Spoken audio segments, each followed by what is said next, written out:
اعوذ باللہ من الشیطان الرجیم بسم اللہ الرحمن الرحیم الرحمن الرحیم۔ محترم ناظرین، الرحمن الرحیم کا ترجمہ یہ ہے الرحمن بے حد مہربان، الرحیم نہایت رحم کرنے والا ہے، یعنی اللہ تبارک و تعالیٰ کی اپنے بندے پر جو رحمت ہے وہ بے حساب اور بے انتہا ہے۔ صفت رحمان اور صفت رحیم سے متعلق 5 باتیں آج کی اس ویڈیو میں عرض کی جائیں گی۔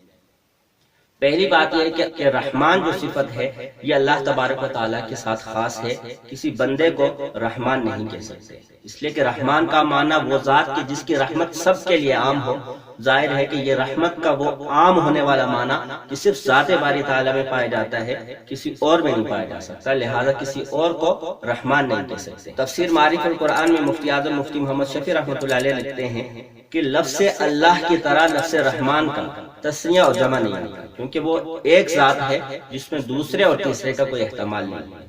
یہ جو آج کل لوگوں میں یہ بات چل گئی ہے کہ فضل الرحمان اور عبد الرحمان کو میں تخفیف کر کے صرف رحمان کہتے ہیں، تو یہ کہنا جائز نہیں، اس لیے کہ رحمان صرف اللہ کی ذات ہے، اللہ کو چھوڑ کر اللہ کے غیر کو رحمان کہنا یہ درست نہیں ہے۔ باقی جہاں تک صفت رحیم کا تعلق ہے، صفت رحیم کا لفظ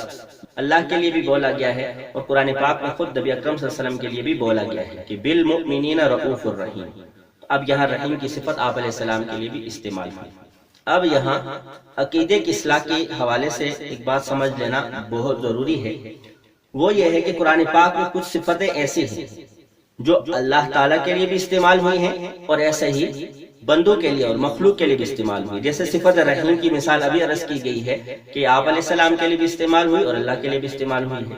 قرآن پاک میں آتا اللہ کان سمیعا بصیرا، اللہ تعالیٰ خوب سننے والے اور خوب دیکھنے والے، تو سمیع کی صفت اور بصیر کی صفت یہاں اللہ کے لیے استعمال ہوئی ہے۔ دوسری جگہ انسان کے متعلق فرمایا فجعلناہ سمیعا بصیرا، کہ انسان کو ہم نے سننے والا اور ایسے ہی دیکھنے والا بنایا ہے۔ تو اب صفت سمیع اور صفت بصیر یہاں انسان کے لیے استعمال ہوئی۔ اب وہ صفات جو اللہ کے لیے استعمال ہوئی تھی وہ اللہ کی مخلوق کے لیے بھی استعمال ہوئی۔ سمجھ لینا چاہیے کہ یہ الفاظ کے اعتبار سے تو یہ صفات مخلوق کے لیے استعمال ہوئی ہے، لیکن حقیقت میں پائے جانے کے اعتبار سے بڑا فرق ہے کہ اللہ تبارک و تعالیٰ کے اندر یہ صفات پائی جاتی ہیں، اس طور پر یہ صفات اللہ تعالیٰ کی ذاتی ہیں، کسی کی عطا کردہ نہیں ہے، ازلی ہے، ہمیشہ سے ہے، ایسا نہیں کہ پہلے نہیں تھی اور پھر بعد میں آ گئی ہے، اور ہمیشہ اللہ تبارک و تعالیٰ کے اندر یہ صفات ابدی ہے، ہمیشہ رہنے والی ہیں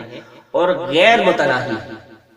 اور لامحدود ہے، یعنی کوئی حد نہیں ہے اس کے اندر ان صفات کے پائے جانے کی۔ دوسری طرف یہی صفات انسان میں پائی جا رہی ہے، یہ اللہ کی طرح انسان میں ذاتی نہیں ہے بلکہ اللہ تبارک و تعالیٰ کی طرف سے عطا کی ہے اور ازلی نہیں ہے۔ اللہ تعالیٰ نے ان کو عطا کیا تو یہ بعد میں انسان کو یہ صفات ملی ہیں، اور پھر انسان کے اندر یہ جو صفات پائی جا رہی ہیں تو یہ محدود پائی جا رہی ہیں، اللہ کی طرح وہ لامتناہی اور غیر محدود طور پر نہیں پائی جا رہی ہے۔ تو اس فرق کے ساتھ یہ صفات پائی جا رہی ہیں، اس لیے کہ اگر ہم صفات کو بندے میں اسی انداز سے مانا جائے جس انداز سے رب تعالیٰ میں پائی جا رہی ہیں تو یہ شرک ہے۔ تو یاد رہے کہ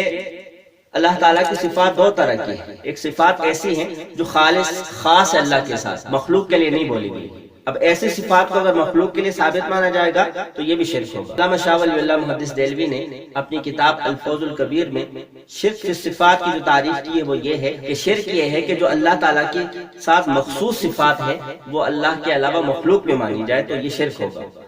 تو جو خاص صفات ہے وہ تو مخلوق میں کسی درجے میں پائی نہیں جاتی، اور اس کے علاوہ وہ صفات جو اللہ کے لیے بھی استعمال کی گئی اور مخلوق کے لیے استعمال کی گئی ہیں تو وہ مخلوق میں پائی جا سکتی ہیں، لیکن اس فرق کے ساتھ جو عرض کیا گیا ہے، اگر اس فرق کو مٹایا جائے گا تو پھر یہ شرک ہو جائے گا۔ اور شرک کے متعلق اللہ تعالیٰ قرآن میں فرماتے ہیں ان اللہ لا یغفر ان یشرک بہ، اللہ جو ہے شرک کے گناہ کو معاف نہیں کرتے۔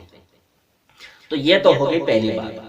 دوسری بات یہ ہے کہ اسلام کے جو عقائد ہیں، بنیادی عقیدے 3 ہیں، عقیدہ توحید ہے، رسالت ہے اور عقیدہ آخرت ہے۔ تو اس آیت کے اندر اللہ تبارک و تعالیٰ نے عقیدہ رسالت کو بیان کیا ہے۔ اب عقیدہ رسالت کا بیان کیسے ہے؟ وہ اس طور پر کہ اللہ اپنے بندے پر مہربان ہے، اللہ اپنے بندے پر رحم کرنے والے ہیں۔ تو اللہ نے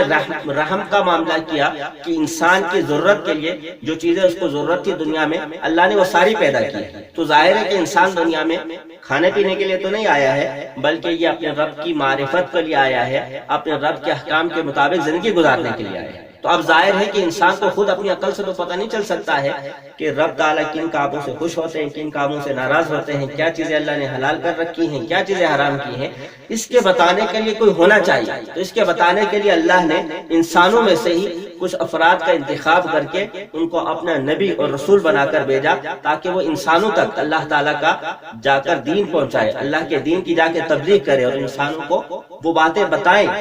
وہ احکامات بتائیں جن سے اللہ راضی ہوتے ہیں، اور وہ باتیں بتائیں جس سے اللہ ناراض ہوتے ہیں۔ تو اللہ کی رحمت کا تقاضا یہ ہے کہ اللہ نے جس طرح انسان کی دنیا کی ضرورت کے لیے چیزیں پیدا کی ہے، ایسا ہی اللہ تبارک و تعالیٰ انسان کی آخرت کی ضرورت کے لیے اور آخرت کی کامیابی کے لیے اللہ رسولوں کو بھیجے۔ تو اس انداز سے عقیدہ رسالت کا اس میں ذکر ہے۔ تو آخرت کی نجات کے لیے صرف اللہ تعالیٰ کو مان لینا کافی نہیں ہے، بلکہ اللہ کے جو رسول ہیں جتنے بھی آئے ہیں سب کو ماننا ضروری ہے۔ یہ اسلام کے بنیادی عقائد میں سے، تو وہ اس انداز سے ثابت ہوا۔ تیسری بات جو اس آیت سے ثابت ہوتی ہے وہ یہ ہے کہ اس میں بعض ان لوگوں پر بھی رد ہے جو کہتے ہیں نعوذ باللہ اسلام کا خدا خونی ہے، جو اپنے ماننے والوں کو خون کرنا ہی سکھاتا ہے،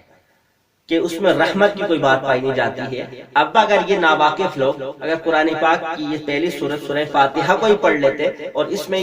دو رحمت سے متعلق صفتیں پڑھ لیتے تو یہ جاہلانہ نظریہ اللہ تبارک و تعالیٰ کی ذات کے متعلق قائم نہ کرتے، تو اس انداز سے ان پر بھی رد ہے۔ چوتھی بات جو اس آیت سے متعلق سمجھنے کی ہے وہ یہ ہے کہ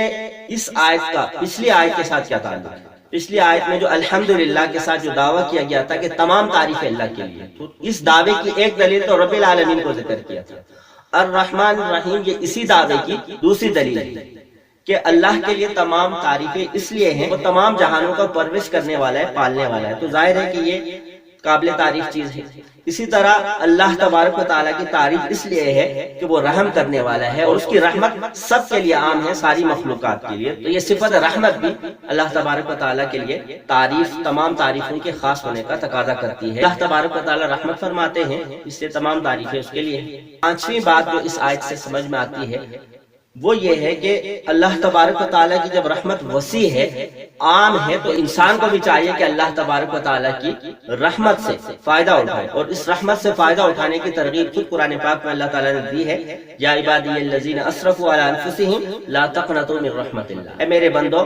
جو اپنی جانوں پر گناہ کر کے نافرمانیاں کر کے ظلم کر چکے ہو تو میری رحمت سے مایوس مت ہو جاؤ۔ ان اللہ یغفر الذنوب جميعا، تم اللہ کے حضور توبہ کرو، اللہ تعالیٰ تمہارے سارے گناہوں کو معاف کر دے۔ ترمذی میں حدیث آتی ہے، حدیث قدسی، اللہ تعالیٰ فرماتے ہیں یا ابن آدم لو بلغت ذنوبک عنان السماء، اے آدم کے بیٹے اگر تیرے گناہ آسمان تک بھی پہنچ چکے ہیں، اگر اس کے بعد ثم استغفرتنی، اتنے گناہوں کے بعد اگر تم مجھ سے استغفار کرے گا تو غفرت لک، میں تیری مغفرت فرما دوں گا۔ اور فرمایا کہ اگر تو اپنے گناہ کر کے زمین کو بھر چکا ہے، تو زمین بھر کے اگر گناہ تو لے آیا ہے اور اس کے بعد تو میرے پاس آئے اس حال میں کہ تو میرے ساتھ کسی کو شریک نہ کرے، تو میں زمین بھر کے رحمت سے تیرا استقبال کروں گا۔ تو اللہ کی رحمت کی یہ وسعت ہمیں یہ دعوت فکر دے رہی ہے اپنے گناہوں کو معاف کروا۔ اور اسی کے ساتھ صفت رحمان اور رحیم میں یہ ترغیب یہ ہے کہ جب اللہ تبارک و تعالیٰ اپنی مخلوق پر اپنے بندوں پر رحم کرنے والا ہے تو انسانوں تمہیں بھی چاہیے کہ آپس میں اور اللہ کی مخلوق کے ساتھ رحم والا معاملہ فرماؤ۔ حدیث میں آتا ہے، حدیث قدسی ہے، ترمذی میں آتی ہے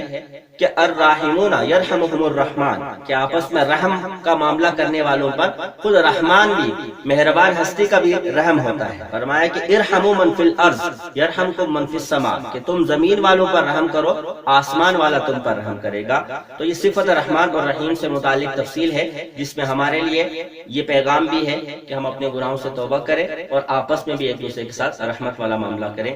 دعا ہے جو کچھ کہا سنا گیا اللہ اس پر عمل کرنے کی توفیق عطا فرمائے۔ آخر میں گزارش یہ ہے کہ قرآن پاک کا ترجمہ اور تفسیر کو سیکھنے کے لیے ہمارے اس چینل تعلیم اسلام میڈیا کو سبسکرائب کر لیں اور اس ویڈیو کو اپنے دوستوں کے ساتھ شیئر کریں۔ شکریہ۔